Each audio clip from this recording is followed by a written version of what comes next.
La promotion 2021-2023 de l'École nationale d'administration et de magistrature ENAM entame une nouvelle étape ce 25 septembre 2024. C'est au terme de 2 années d'études et de stages. Le ministre de la fonction publique et de la réforme administrative, Joseph Lé, engage ses nouveaux agents de l'État à servir la République partout où ils seront déployés. Vous êtes désormais des agents publics prêts à servir l'État partout où besoin sera.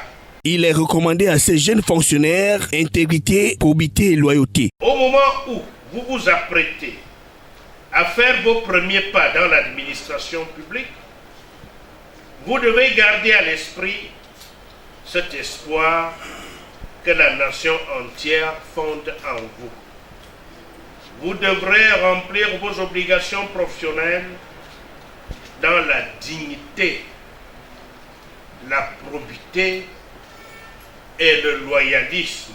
Une cuvée qui intègre les rangs du personnel de l'État à l'ère de la modernisation de la fonction publique camerounaise. Ils arrivent au moment où nous lançons un outil très important de gestion des ressources humaines et de la solde. Aigle, l'application Aigle. Et c'est eux qui vont être parmi les premiers utilisateurs de Aigle. Il va falloir qu'ils s'en imprègnent très rapidement.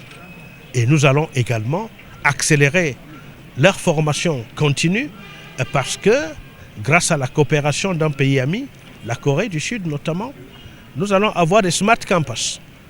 Ces smart campus, ça va être pour les former dans l'administration moderne, l'administration digitalisée. Et donc, ils arrivent à un moment très important, à un tournant décisif de la vie de notre administration publique. Ces agents expriment la disponibilité et engagement à relever les défis liés à leur poste d'affectation. Nous avons vu, nous avons entendu à plusieurs reprises son Excellence répéter « servir partout où besoin sera ». Notre credo, c'est de servir l'État et le citoyen.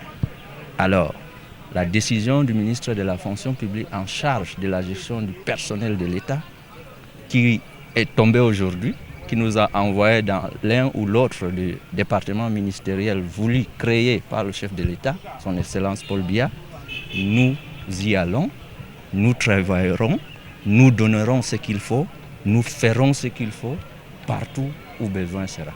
Au terme des recommandations du ministre de la fonction publique et de la réforme administrative, ces agents reçoivent les notes d'affectation et documents du code de conduite du personnel de l'État qui doivent leur servir de livre de chevet.